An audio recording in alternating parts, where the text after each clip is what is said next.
On today's episode of the Pool Pro Podcast, educator Rudy Stankowitz discusses his latest endeavor, Author. Listen up as he touches on his new book, How to Get Rid of Swimming Pool Algae, and his online certification course for pool pros. The podcast begins now.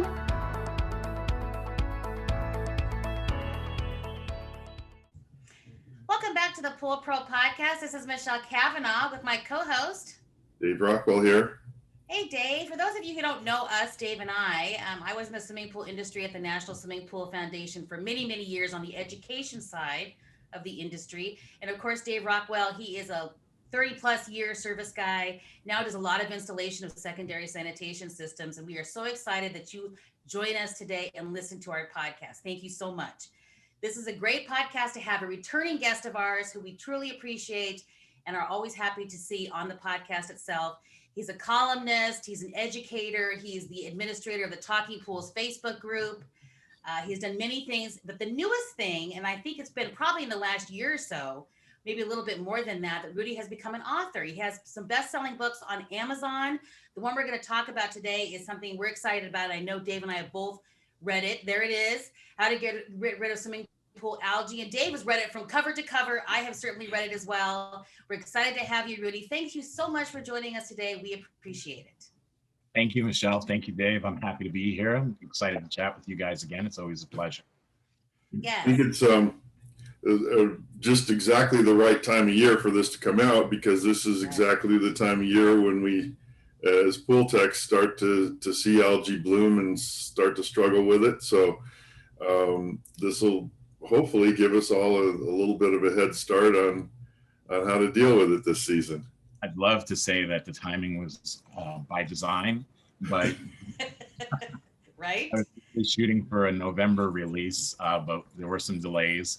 As you know, I spent a little bit of time under the knife in hospital surgery. So what ended up happening is we roll out the beginning of January, and it just happens to work out well with the timing. So I'm going to take it as a win. Yeah, take it as a win. I don't know anybody that hasn't had delays in when they've been writing a book or something. I know lots of people that have written books in the entrepreneurial world, and it seems like every single one of them have had delays of some sort. So I think that's just a normal occurrence. Yeah, just it never goes, plan on it not going the way you think it's going to go, and then that's where you win right there. That's really the best way to look at it. Whatever you plan on your release date, I'd add in a month or two at a minimum. So it was a lot of fun. Yes. Cool. So talk to me a little bit about the thought process of when you put this book together. I was kind of looking for just the average thing that we've always seen, point A to point B. If you see this, do that. If you this kind of algae, treat it with this. What you have here is far more comprehensive than that. You get into a lot of details about water chemistry. So what was your thought process there? Well, I wanted to look at it the way we would look at it at a job out in the field. And initially when I sat down to do this, I really just sat down to write maybe a one side of a page text sheet on different types of algae that exist in the industry. And this is going back to the beginning of 2018. And what I found was there really wasn't a lot of information out there as far as, actual scientific research on the different types of swimming pool algae that we deal with. There was a little bit on green algae. There was a little bit on mustard algae. And I'll tell you what, I had the hardest time finding anything at all on black algae. So I didn't want to do something that wasn't complete. And I didn't want to bail on writing it because I thought it would definitely have its value. So I just thought to myself, well, how hard can this be? I'll take samples and have them analyzed myself. I know, right? Famous last words. But I reached out to some students, and the first thing I found was people didn't really want to tell me if they had a pool with black algae in it, because I guess they just didn't want me to know their pools had algae. But ultimately somebody came up with one, happened to be local. I went to the pool and I collected some samples. They had some little small vials and some Lugol solution to preserve it, and found that it is really, really hard to coax algae samples into a vial. So But then I had taken those over to the University of Florida to the phycology department. There's a Dr. Flips over there who's a really cool guy, and we put them underneath a microscope. And this is where it all really began. We saw that there really wasn't much algae in my black algae. Interesting. Not much at all. What we had there, though, was a thick mat that they had to tease apart, and were able to ultimately identify 3 different genus of cyanobacteria. That was the dominant species in my biofilm. Interesting. Two of them were known to be toxin producing. We can talk about that if you want. It's in the book. And one of them was known to be nitrogen fixing, which I think is really super cool because you can go through the whole nitrogen cycle, and that's kind of where it begins for us in pools. Anyway, I went through a couple of other samples from other pools because I didn't want to take this as, okay, one and done, that must be what this is. So I started pulling samples throughout the state of Florida. And in every single case, I found that the primary constituent in black algae was some genus of cyanobacteria. And I say some genus because it wasn't always the same. Mhm. Even pools a mile apart from one another had a completely different genus of cyanobacteria. So it was always cyanobacteria. There were always other things in there. There were, slight amounts of real algae, but not a lot. So what we ultimately figured out was, okay, this black algae thing, it's not black. It's not algae. It's not really, you can't really say it's cyanobacteria, because even though the primary constituent is cyanobacteria, and it does release this slime layer, I guess, that everybody's familiar with, but other things do take harbor in there. So realistically, in looking at this, black algae is really collective community. It's a biofilm. It's a black algae biofilm, or a cyanobacteria biofilm is the best way for us to look at it. So And a lot that's what makes it particularly hard to kill. Yeah. Other than the fact that it seems to find nooks and crannies in the pool where it's very hard to get circulated water and chlorine to them. We always used to think about this in terms of that it grew root. When we thought of it as algae, we thought of it as growing roots down into porous sections of the plaster. And it makes sense why people would think that, because it doesn't grow roots, and we know that. But if you think of maybe a poor plaster surface, a surface that needs to be replastered, the chemistry hasn't been great. And this is where it ties into your original question, because the easiest way to kill any type of algae is to prevent it from being there in the first place. And it's a lot easier to prevent algae growth than it is to kill it. And everybody does know that. But we need to look at all the different factors that can make that a place that's conducive to the growth of the specific types of algae. So if we focus on eliminating those things, rather yet, I like to say that algae is a symptom. I know we refer to pools as having algae problems, but do we really? Because if you think about it, and you mentioned it a moment ago, Dave, every algae problem you have is because of some other problem that's going on. It might be something you can control. It might be something that you can't control. But realistically, if you have algae in the pool, the algae is the symptom, and it's due to some other problem. And if we can correct the other problem, we won't have the algae to deal with in the first place. Right. So back to looking at the root scenario, I can definitely see why people would think that, because if you have a deteriorating plaster surface, right? Let's say it looks like an English muffin. You get all those different nooks and crannies and stuff. But do you remember that slime stuff, that gack that the kids would play with? I think they still do, right? That's like, you know how it kind of coats and fills everything. So if you were to lay that across the top of a surface that had all those nooks and crannies, it would eventually just fill those voids. Right. And that's what you have with black algae. Black algae doesn't have roots. What it uses to attach to the walls is something that's known as schmear adhesion. And that's what keeps it stuck. So it's not roots, and it does just happen to fill those gaps. And a lot of times, Dave, it starts in those little nooks and crannies. Right. If you have a deteriorating plaster surface, you have millions of tiny dead spots in circulation.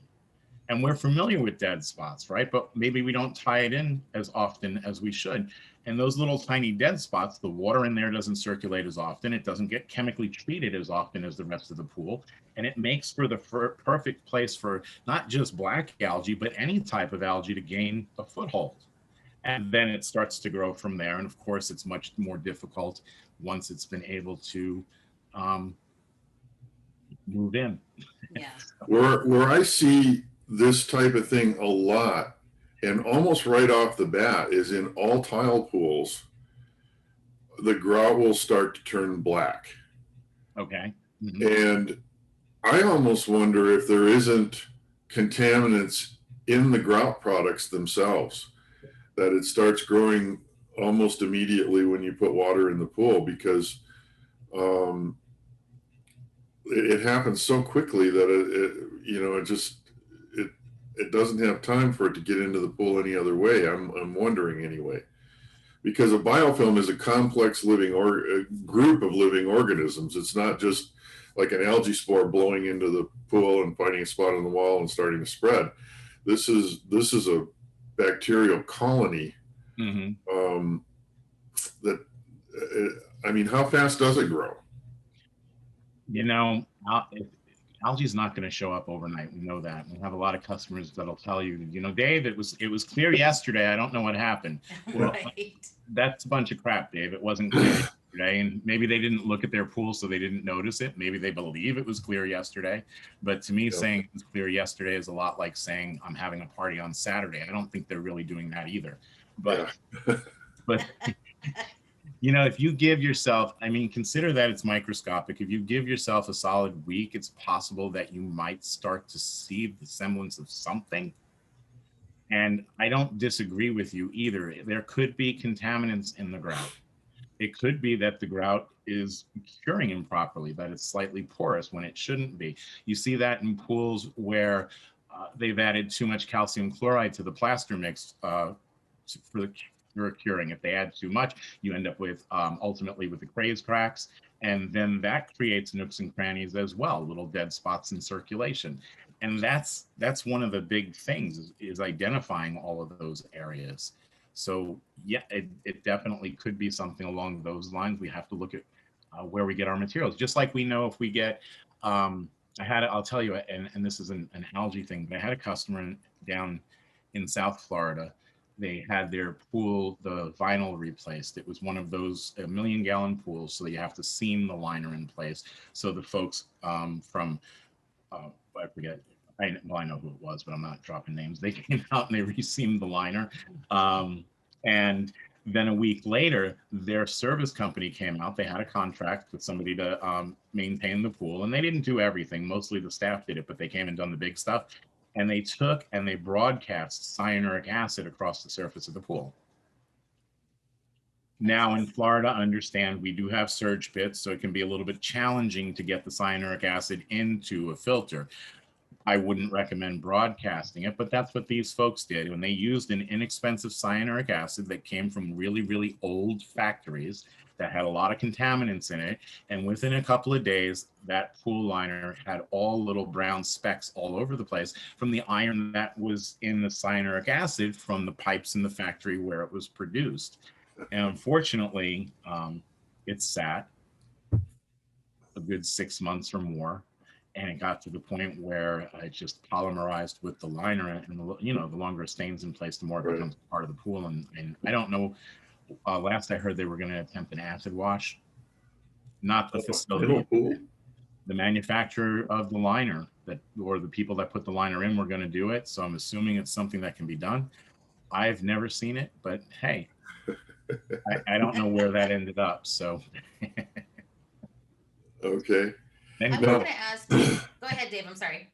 I said then COVID hit and I lost track of it. So. Yeah, I know, right? Yes, we all did. That was that stopped a lot of momentum in a lot of areas.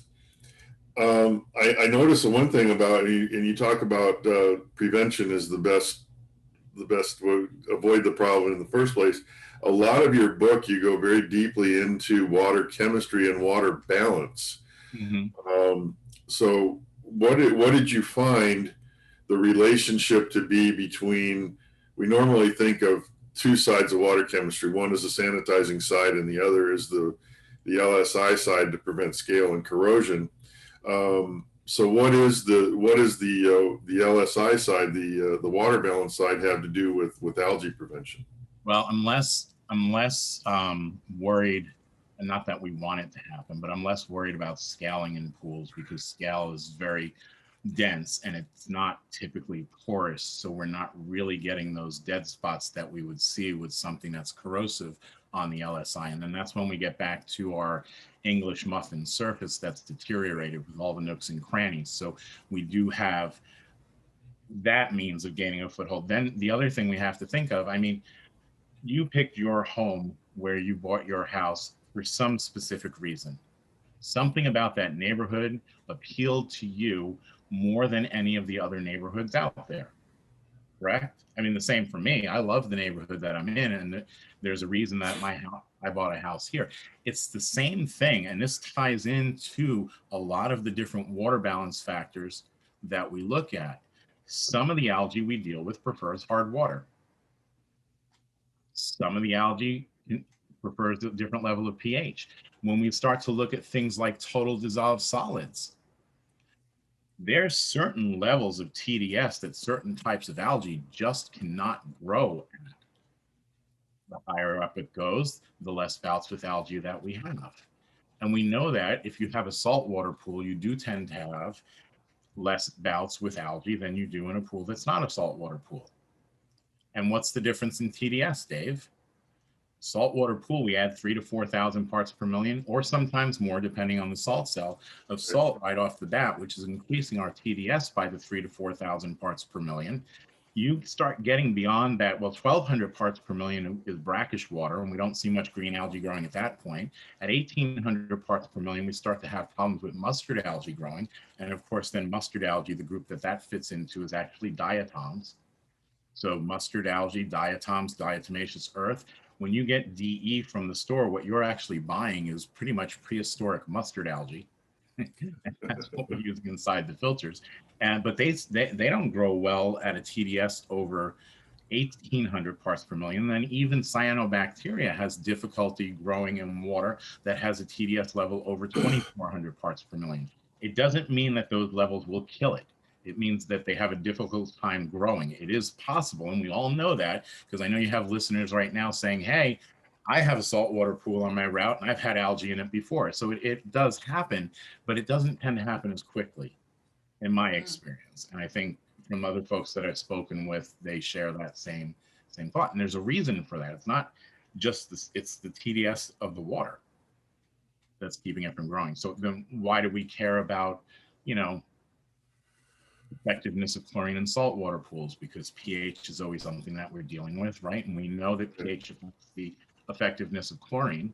So here we have this saltwater pool, and we know on full range tests, I've tested it somewhere around 8.4, 8.5.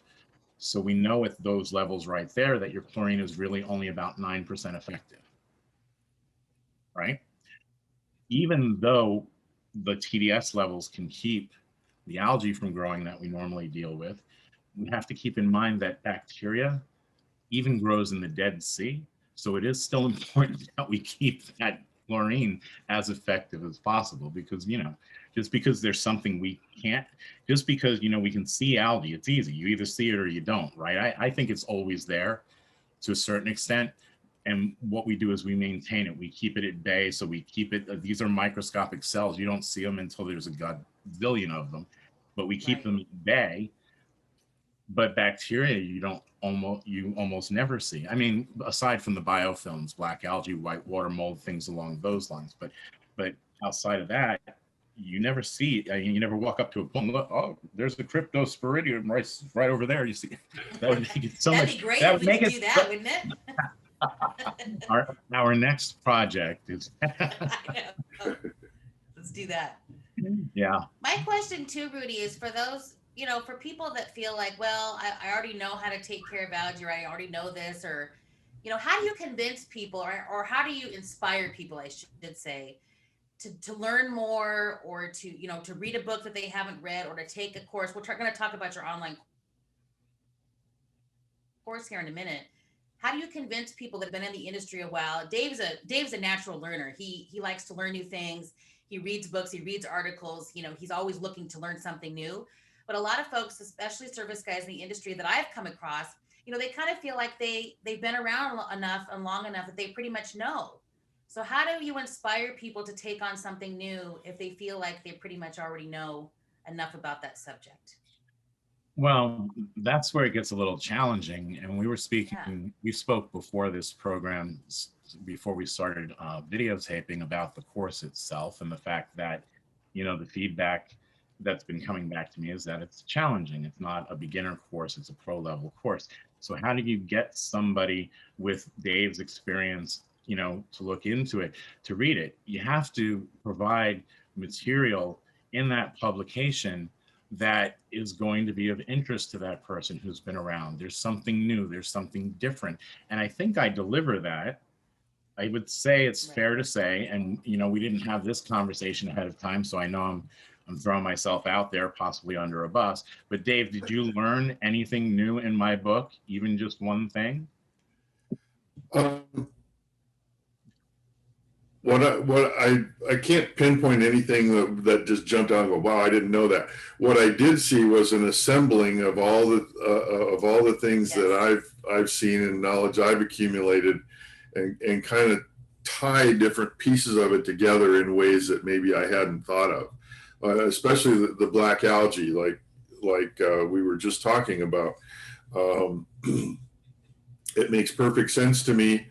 I hadn't given it a lot of thought whether it was true algae or whether it was cyanobacteria, but that really, you know, kind of brought all that together. And I really like the way that you tied in the water chemistry, all sides of the water chemistry issue. Circulation, the two things that are the best algicides, I think, correct me if I'm wrong, are chlorine and water movement. Correct. I can take an ozone pool that has 0 chlorine residual, that has algae growing on the walls, and if I point the return line toward that area, the ozonated water moving across it will kill the algae. Correct. It will wipe that clean. But that's especially true, as you know, I like to operate with minimal amounts of chlorine and use alternative sanitizers. Algae is always a challenge in these pools. Algae is a spore that blows in on the wind. If there's not a massive amount of chlorine in there to kill it right away before it finds its way onto a wall, you can have blooms, and you have to learn how to treat them.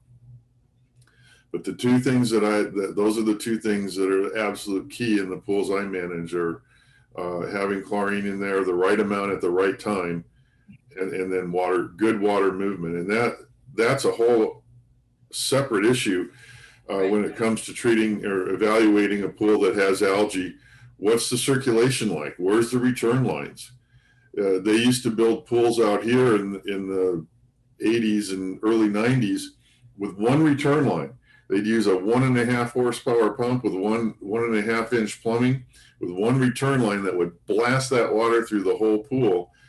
Well, 15 years later, somebody puts a variable speed pump on there, puts it down to 40 gallons a minute or 30 gallons a minute, which is what should be going through 1.5 pipe.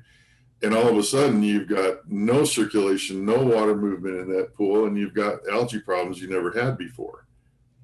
I think, and if that's what you picked up in my book, that's probably the most important thing that I set out to do when I formatted this book. Because realistically, a pool is a system. It's not just this, it's not just that, it's not just one piece. And that's why I say that algae is a symptom, because it's not the problem. There's some reason that it's there. Now, it could be that my pool borders right on a swamp, or, you know, in other states, maybe a lake. Right. But my pool I had an area where a lot of really, really nice homes backed up onto this huge swamp. And those pools were more prone to getting algae than any other pools on my right. And it's still the same conditions. It just wasn't as forgiving, just simply because we're so much closer to the source, and the amount of spores that would get in those pools were just so much greater, that the odds of something taking off and colonizing increased. But those types of things I can't fix. And we talk about that as well. I go from environmental factors to chemistry. We talk about circulation, filtration, and the very, very last thing in the book that we talk about are algicides, because that's where they should be. Right. Algicides are your last resort, right? I mean, I know if it's there right now and you have a customer, you have to get rid of it quick, quick. But what I'm saying is that there's a process that could have occurred prior to that point, Yes. building And up. let's make sure it doesn't happen again. So if you have to use an algicide to take care of it now, make sure you're following the steps, the prevention side and all the things you're talking about prior to that. So it doesn't Because happen if you again. don't, because Yeah. if you don't, that algicide just became part of your normal maintenance of that pool, unless Exactly. we fix the reason that it's there in the first place. And that's why we go back and take a look. And I have, I talk about it a little bit in the book, and I've said this throughout the years as well. One of the things I like to encourage folks to do is think outside the pool. Yes. Right? We used to say think outside the box, but realistically, a pool is just simply a box filled with water.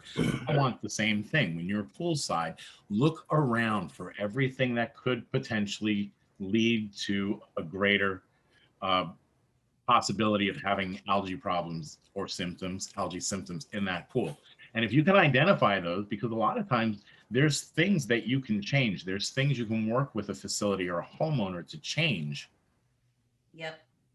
I mean, we're not going to make the lake go further away. I know Dave's smiling. They don't want to change anything. I hear you.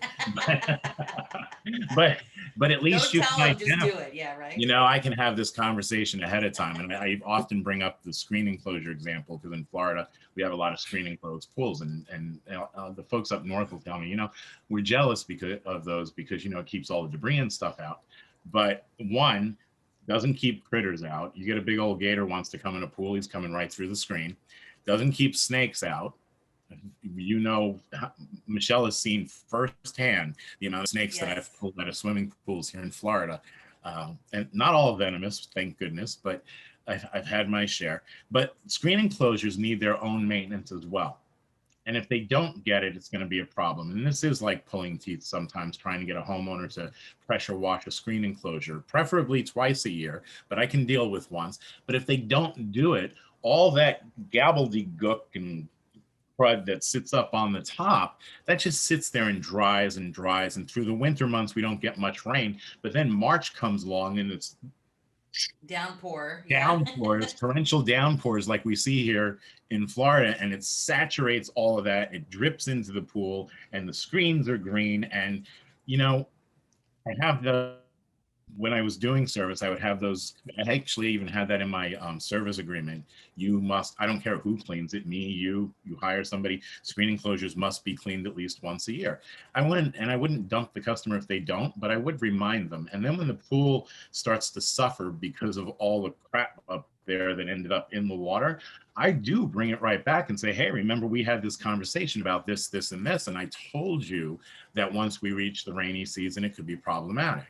Now, are they going to be happy? Probably not, but at least they will probably somewhere in their head, whether they admit it or not, remember that conversation. It deadens the impact, and it can be applied to anything else you see at the property as well. You know, the customers that don't mow the grass, the customers that like to put planters up on the coping, all of those. I'll tell you the thing about those screen enclosures. Everybody thinks that outside of Florida, you know, I had customers that they'd have more plants inside those screen enclosures than I think they had in the rest of their yard. Seriously, but yes, it's an ambiance thing. It's an ambiance thing, Rudy. Yes, but it's communication. So we think outside the pool, we look around. There's things that are within our control. There's things that are not, and then there's things that are within nobody's control. We try to figure out how to deal with each one of those. Then we look at the water chemistry. We look at all the different things that can affect that. I do get pretty deep into water chemistry. And actually, if you, I have some pretty cool demonstrations in that class as well. Michelle knows that I love demonstrations. Yeah, he has the best demonstrations, yes. And I have some new ones that I think are going to blow your socks off if you get a chance. And I'll share that with you guys later so you can take a peek. But it really gives you a good feel for what some of the different things can do. I also like to look at things that, you know, aren't mainstream. And I know, you know, we talk about those things as well. So. So we talked about how to get rid of swimming pool algae is on Amazon. You can go to Amazon right now. You can search for Rudy Stankowitz's name, which if you can't spell it, you can always search for how to get rid of swimming pool algae, and that's on Amazon, like I said. But I want to talk about the online course, Rudy, because I know Jerry Wallace, who I know very well, and he's been in the industry in the service side, gosh, as a kid. So his Been on the dad program worked a couple company. times. Yeah, and we've had him on the Thank God. podcast a couple of times. I love He Jerry. said that this was a very challenging online course. And again, he's very knowledgeable. So the fact that he found it challenging means that this is something you're going to learn something in this online course. And the great thing is, afterwards, once you complete this 5-hour course, you get the swimming pool algae online. Oh, no, what is the certification? Oh, it's the Algae Prevention and Eradication Specialist Certification. Yes, which you can get and you can print out, you can put it up on your wall, and you can share it on your website or whatever you want to do. So, Rudy, tell us about this online course. Well, the course basically, there's a lot of different information out there on a lot of different things. And in the course, I do discuss a lot of the things that I speak about in the book, but I talk about a lot of things that I don't talk about in the book either. And I try to do it in the same format. I don't know if you got the feel from reading the book that it was more like we were having a conversation than you were reading a textbook. And that's what I was shooting for, because realistically, that's what this is. I'm a pool guy.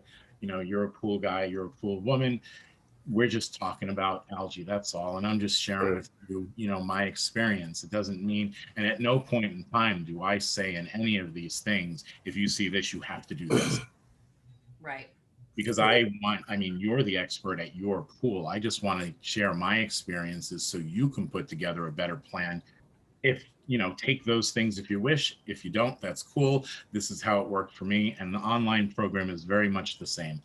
We talk about a lot of the different things that we go through in the book, but then there's a lot of things that have been added to it. And then the benefit of the online program is there are demonstrations in there. There are videos of different things that I've done poolside. So I think it does give it a little bit more meat when you can put the visual to it as well. And I set it up not in a normal fashion. Normally what you would do is you would go through these. There's 6 different modules. It takes 5, or lectures, they like to call them. I like to call them sessions, but you go through these 6 different sessions. It takes 5 hours. There is a 50-question multiple choice test. And yes, I actually I encourage people to use the book, because like I said, there are things in the book that are not in the video, and it is tough. And they're not easy questions, but the format I set them up in was different in that it's not 50 questions after you're done with the videos. It's 10 questions after 5 of each of the sections.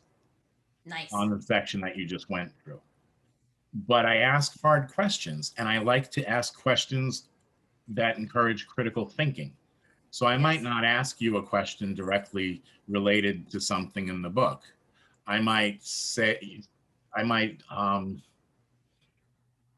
oh gosh, I'm trying to come up with an example of one I didn't ask.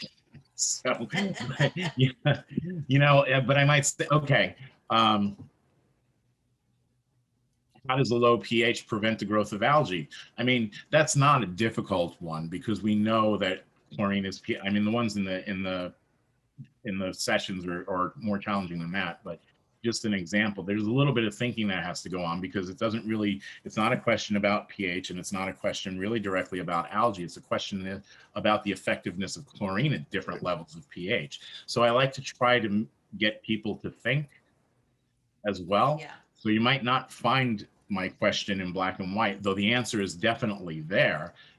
The answers are there. You just have to think a little bit about what we've read and then how you would apply that. And that's the way we deal with it out in the field. Right. There's no, this happened because of this. You see something else that tells me that this could have happened, and it starts to get a little bit like, Dr. House. I think that's what we're like when we're out in the field. Not, as far as his process where, okay, this happens if you do this, but we can't identify that. So let's look at this, and then we know that. And we do that. We don't get enough credit for what we do. Pools techs, pool pros, Agree. out in the field, you have to be a detective. You have to be a little bit of a chemist. You have to be a little bit of a scientist. You have to take environmental factors into consideration. You have to consider the people, how often, everything. And we're really, I honestly don't believe any of us get paid enough. So, like, That is the seriously, truth. for the amount, and you know, and then you get this stigma about the guy in the truck with the pole sticking out of it, and it's Right. just really, you know, you have no idea what that guy knows. Right. I'll tell you a story. I was in my wife works a lot. She was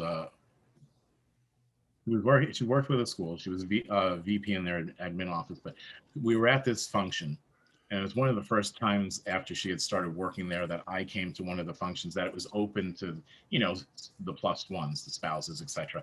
So I'm there, and this one young lady walks over to me. She's a teacher. I'd never met her before, and she says hello, and she, you know, introduces herself, and then she says, "Well, what do you do for a living?"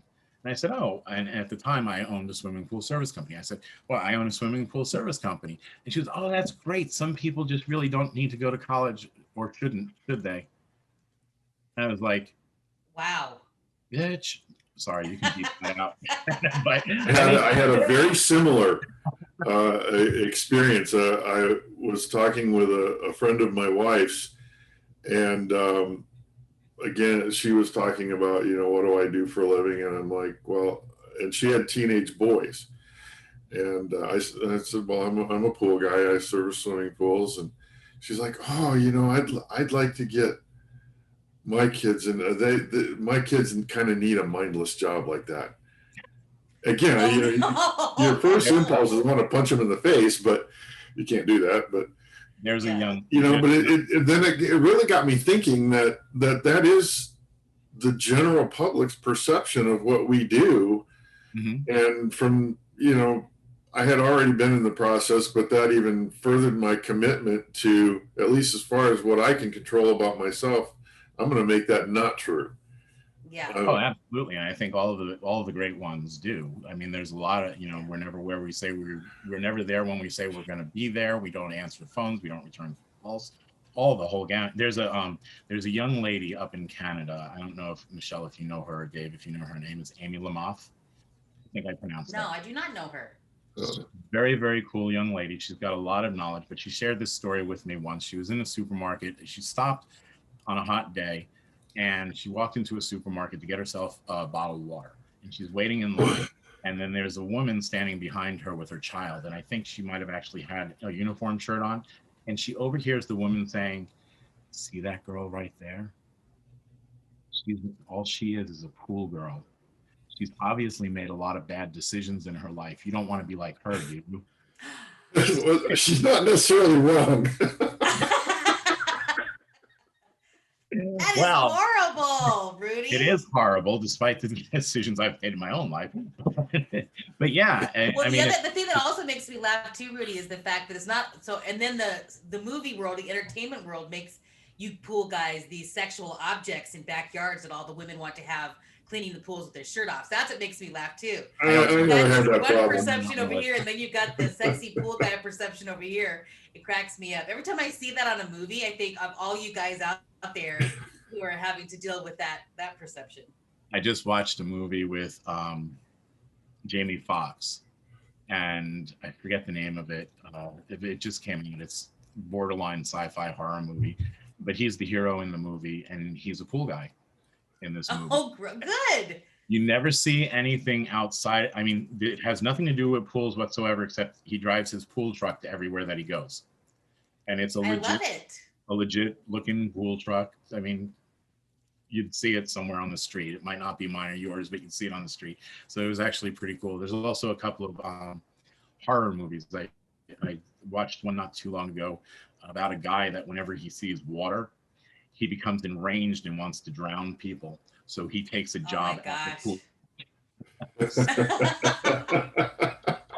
Ah, I love it. You know, we're just, you know, Yes.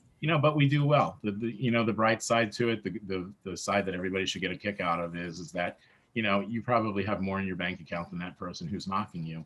I mean, realistically, I mean, it's you're very, very knowledgeable. People don't realize that pool pros, if they do the job correctly, can easily clear six figures. Yeah. Whether they're at that point now, or they're working toward that point, it is a realistic goal. And that's what the Absolutely. outside world doesn't do. So even though it hurts initially when people, Say throw those mud things. Yeah. and say those things, I know that I'm doing well, and they can say Yeah. what they want, and I might be doing better than they are. So just whatever. And I So think too everybody, the reason for this podcast, Dave and I are very dedicated to helping to elevate those in the swimming pool industry who are We, the we, because everybody you see that is doing really well, it's because they have knowledge and they have taken their craft seriously enough to always continue to learn, including you, Rudy. It's always continuing to learn. You're talking to researchers and you research things and talk to scientists and so forth. It's always elevating the level of knowledge you currently have and trying to figure out the next step. And a lot of this podcast is dedicated to that type of perspective. well, and that's we, that's we, really the key.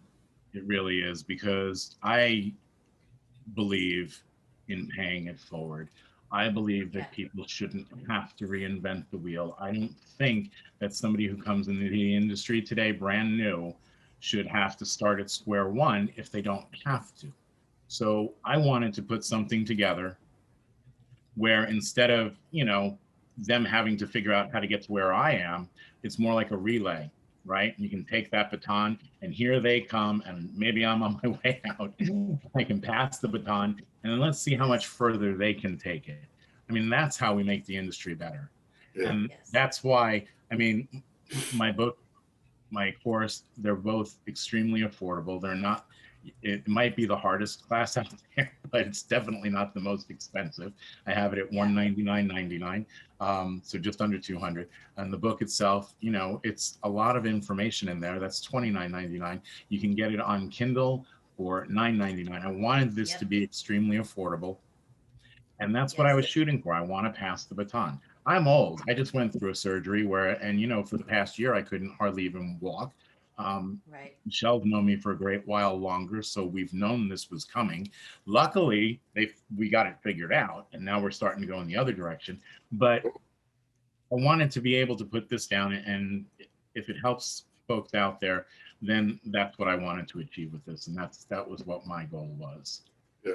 And before we get The, the discount code that Rudy's offering, Dave, I know you had Yes. a comment on the whole elevating the industry. well, and that's kind of what this podcast started out as. It's about the journey. Most of us started out with the board shorts and flip flops and the poles sticking out of the back of our trucks. We rode with a guy who did pools and thought, well, this is kind of cool. I love being outdoors. I love so many things about this. The level of training that was available 30 years ago, it's like the guy who taught me was flash testing OTO drops in the pool and checking the pH the same way. And it's like, the guy taught me horrible habits, and it wasn't until I started going to classes and hearing people like Wayne Ivasich and Bob Lowry and hearing these guys going, if you call yourself a professional and you're doing these things, you're not doing your job. You don't Right. you don't belong calling yourself a professional if you're not doing things a certain way. And so now I feel really good about that like you said, that as a place to start in the industry, there are classes, there are online forums, there are Yeah.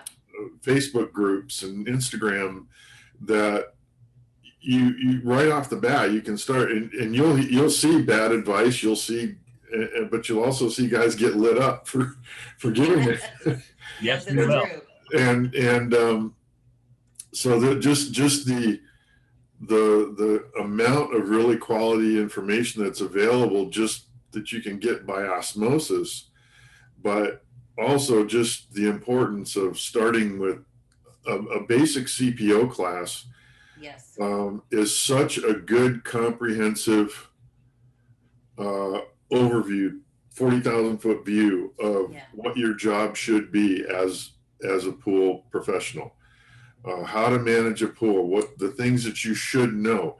And it's not an end all and be all. That certificate doesn't mean, hey, I'm an expert, but it's a place to start, and it's a place to go, okay, well, I learned a little bit about this. I understand basic water chemistry. Here's where I can drill down and learn more. There's so many things. It tells you what you don't know, basically. and what you should know. I think the And- CPO and the AFO and those types of programs create a tremendous foundation on which to grow on. And Yeah. you're right, it's an A to Z. It covers a little bit of everything. It doesn't make you an expert, so we shouldn't expect to be an expert after we take the CPO. We should expect to have learned a bunch of stuff. We should expect to retain a bunch of stuff. But then after that, then we look more toward focused or specialized training, where you can get into subjects extremely deeply. And this course that I put together, this book that I put together, I like to say it's its first of a kind. I don't know of any other focused specialized training on algae that exists, but it's a focused program, something like this, or maybe, you know, Dave puts together something on filtration and those types of things. That's where we go from there. We took the CPO. You got to keep it going if you really want to get to that next level. Education in the industry is a never-ending thing. Yep. And you mentioned a list of places where we could find that, and I would like to include podcasts in that list, because if you're not listening to podcasts, you miss a lot of the new things that are coming out. Right. You'll miss a lot of opportunity, whether you learn something on the podcast or not. And we talked a little bit about some characteristics of some different things at the beginning. And so maybe, you know, some folks picked up some things there, but, you know, a lot of people listening to this didn't know that I had this, don't know about a lot of other courses that are out there. Yeah. And where you learn about them, you learn about them in your trade magazines, you learn about them in your podcast. We have to make sure that, you know, we pick up those things as well. Absolutely. Yeah. For those of you who want to take advantage of this particular online course for Rudy that Rudy made, besides the book, like I said, you can go to Amazon right now and buy the book there. But if you want to take advantage of the online course, Rudy is doing a special offer for the listeners of the Pool Pro podcast. You can actually go to cpoclass.com and it'll direct you there to the online course. But there's an actual code to get a 50% off the $199 price. You're talking about $100 off here, really, to take this course and have access to this knowledge. And we're going to put it up on the screen for the YouTube listeners. We're going to put it up on the screen so you can actually see that particular course. But for those of you who are actually listening via Spotify or iTunes, go to our YouTube channel. Pool Pro Podcast is on YouTube. You can subscribe there, but then at the end of that video, you'll actually see the code to get the 50% off the course. Yes.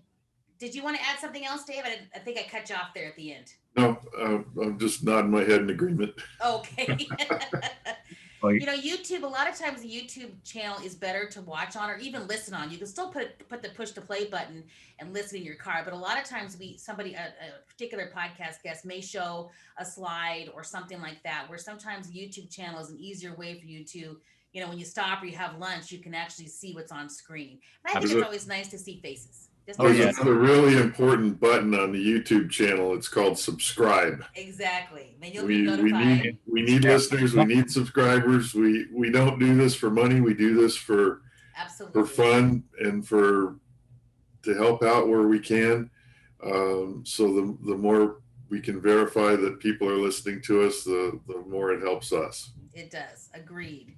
Do you have any final thoughts, Rudy, before we depart today? I'm just so happy that you guys had me on, that I get a chance to talk to your listeners again. I know a bunch of folks who listen to your program on a regular basis, and hopefully I'll know some more over time, and everybody speaks highly of it. And, you know, they're folks who really have an interest in education and furthering themselves. And that's why people come here. So I'm excited and flattered and humbled that you guys, you know, wanted to have me on again. It's always Thanks a for pleasure, coming. Rudy. Thank you. Appreciate it. Thank you so much.